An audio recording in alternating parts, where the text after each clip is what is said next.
नमस्कार दोस्तों, स्वागत है आपका अपने परिवार नालंदा सक्सेस कॉन्सेप्ट में।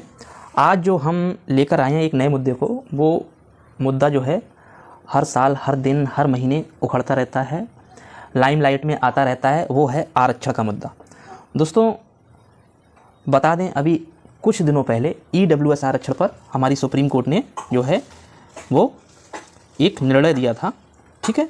और इस EWS आरक्षण को जो 10% आरक्षण सरकार द्वारा आर्थिक कंडीशन, आर्थिक बेस पर जो जनरल कैटेगरी को दिया गया था, उसको DY चंद्रचूड़ की जो हेड में, यानी कि DY चंद्रचूड़ की अध्यक्षता में जो 5 सदस्यीय खंडपीठ बनी थी, उसने 3:2 के रेशियो से इस आरक्षण को पास किया था और इस आरक्षण को जैसा का तैसा रहने के लिए बोला था। तो आज जो मुद्दा है दोस्तों, वो है OBC आरक्षण को लेके। OBC आरक्षण जो है वो मंडल कमीशन के आने के बाद दिया गया था दोस्तों। और इसी के साथ बता दूं कि भारत के संविधान के अनुसार 3 तरीके का आरक्षण है, 3 तरीके का रिजर्वेशन है, ठीक है। ये 3 तरीके का रिजर्वेशन कौन कौन सा है? देखिए दोस्तों, एक तो सरकारी नौकरियों में है, सरकारी नौकरियों में आरक्षण दिया जाता है, ठीक है। और दूसरा जो है वो है आपका शिक्षा के क्षेत्र में, शिक्षा में आरक्षण दिया जाता है, ठीक है। और तीसरा जो आरक्षण है वो दोस्तों है राजनीतिक आरक्षण, ठीक है, राजनीतिक आरक्षण। आज की जो बहस है वो इन तीनों आरक्षण को लेकर है और कौन सा आरक्षण, कौन सा रिजर्वेशन जो है वो संविधान में स्पष्ट रूप से 10 ईयर के लिए, यानी कि 10 साल के लिए प्रस्तावित किया गया था। बता दें दोस्तों, जो आर्टिकल 15(4) और 16(4) है। आर्टिकल 15(4) जो है प्रावधान करता है, वो ये करता है कि शिक्षण संस्थाओं में जो SC या ST वर्ग के जो लोग सामाजिक और शैक्षणिक, यहाँ पे क्या है, आधार क्या है, आरक्षण का आधार क्या है? एक तो सामाजिक आधार है, ठीक है, एक तो सामाजिक आधार है और शैक्षणिक आधार, ठीक है। शैक्षणिक आधार पे जो SC ST के लोग पिछड़े हुए हैं, उनके लिए शिक्षण संस्थानों में प्रवेश के समय आरक्षण का प्रावधान किया गया था। अभी हाल में ही जो है EWS, जिस पे सुप्रीम कोर्ट का निर्णय आया है, उसको 15 आर्टिकल 15(6) के आधार पर क्या है, आरक्षण दिया गया है, ठीक है, आरक्षण दिया गया है। अब देख लेते हैं दोस्तों कि 16(4) क्या कहता है हमारा। यहाँ पे मैं आपको बता दूं दोस्तों कि सारे न्यूज़ चैनल, लगभग सारे न्यूज़ चैनल जो बोलते हैं कि आरक्षण का प्रावधान जो था, आरक्षण का प्रावधान जो था वो सिर्फ 10 साल के लिए था। दोस्तों ऐसा नहीं है, ये 10 साल का जो प्रावधान था वो सिर्फ और सिर्फ राजनीतिक आरक्षण के लिए था। कौन से आरक्षण के लिए दोस्तों? राजनीतिक आरक्षण के लिए था, जो कि भारतीय संविधान के आर्टिकल 334 में उल्लिखित है, ठीक है। इसी के साथ साथ जो शैक्षणिक संस्था है, शैक्षणिक संस्थानों में आरक्षण है वो 15(4) के साथ के तहत दिया जाता है। और वहीं अब अगर हम देखें जो गवर्नमेंट जॉब्स हैं दोस्तों, जो गवर्नमेंट जॉब्स हैं, तो उनमें जो आरक्षण है वो 16(4) के तहत दिया जाता है दोस्तों। 16(4) के तहत क्या है, इसमें लिखा हुआ है कि SC ST और OBC को प्रॉपर गवर्नमेंट जॉब्स में रिप्रेजेंटेशन के लिए जो है रिजर्वेशन दिया जाएगा। वहीं 16(4)A आर्टिकल 16(4)A क्या कहता है, इसमें लिखा हुआ है कि जो रिजर्वेशन है इन SC ST का, SC और ST रिजर्वेशन जो है, जस्ट मिनट दोस्त, SC ST रिजर्वेशन जो है वो प्रमोशन में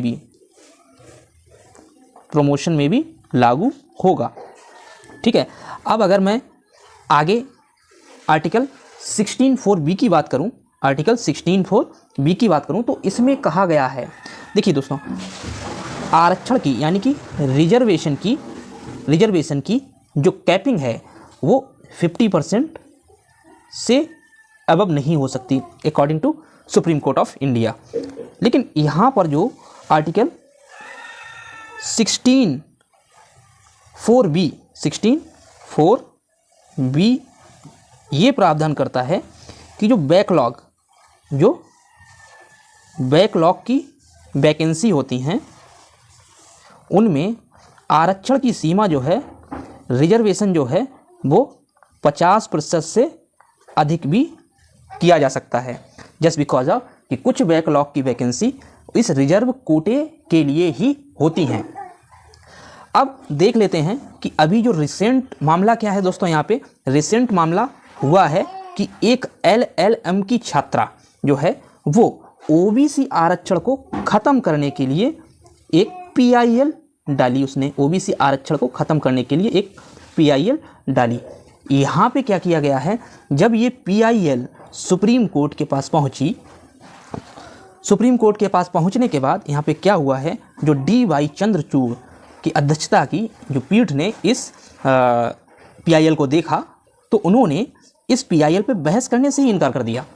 क्या बोला है, सुप्रीम कोर्ट ने जो है पिछड़ी जातियों के लिए आरक्षण को ख़त्म करने की वाली ये इस याचिका को सुनवाई करने से कन्फर्म इनकार कर दिया है और कोर्ट ने याचिका को पब्लिसिटी स्टंट बताते हुए याचिकाकर्ता पर जुर्माना लगाने की चेतावनी दी है। इसी के साथ क्या हुआ, जब सुप्रीम कोर्ट का इतना तल्ख रवैया आया तो याचिकाकर्ता के वकील ने इस याचिका को क्या किया है, इस याचिका को वापस ले लिया है यहाँ पे दोस्तों।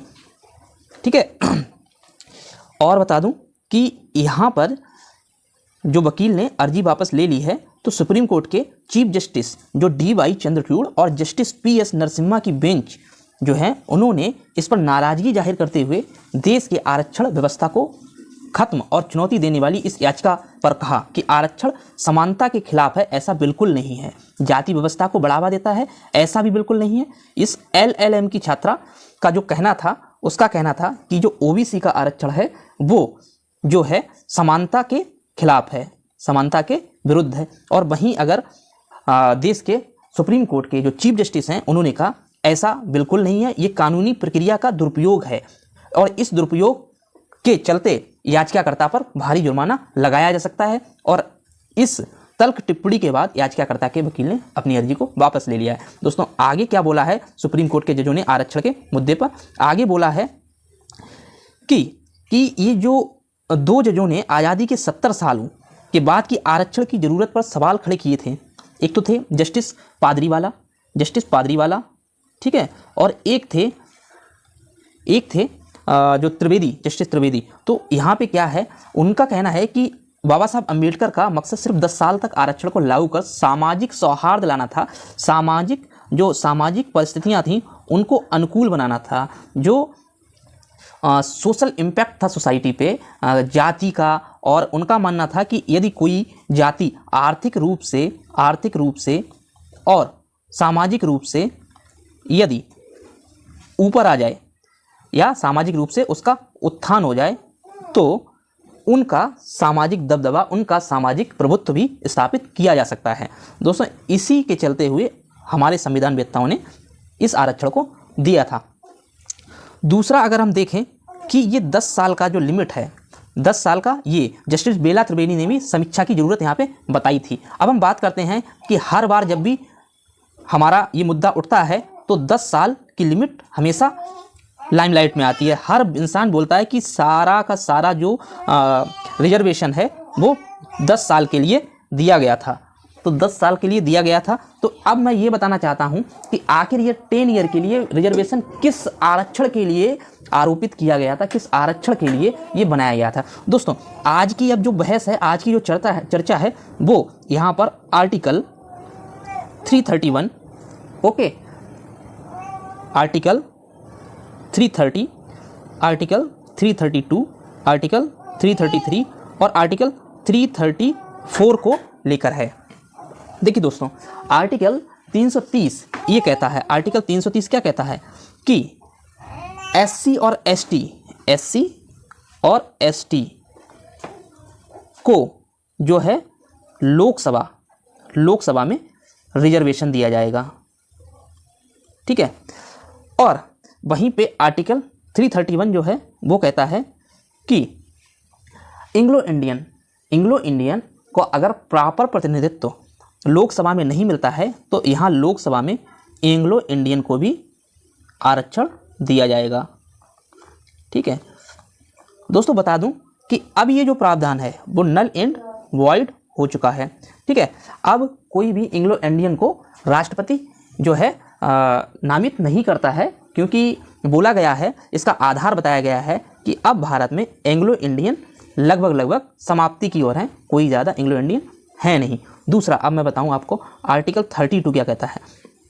आर्टिकल 332 के अनुसार विधानसभा, ठीक है ना, ध्यान से सुना, यहाँ पर मैं विधानसभा बोल रहा हूँ, विधानसभा। ठीक है, विधानसभा में यदि SC और ST की सीटों में, SC और ST समुदाय को सीटों में आरक्षण दिया जाएगा। ठीक है, ठीक है। और आर्टिकल 333 कहता है कि इसी विधानसभा में, किसी भी राज्य की विधानसभा हो सकती है, वो किसी भी राज्य की विधानसभा हो सकती है। ठीक है दोस्तों, कि इसी विधानसभा में यदि एंग्लो इंडियन, कौन, एंग्लो इंडियन का अगर प्रतिनिधित्व नहीं है तो उनके लिए भी सीटों का आरक्षण किया गया था और राज्यपाल इनको मनोनीत करेगा। वहीं सबसे इंपॉर्टेंट जो आर्टिकल है वो आर्टिकल 334 है। आर्टिकल 334 ये कहता है कि आर्टिकल 330, 331, जस्ट मिनट दोस्तों,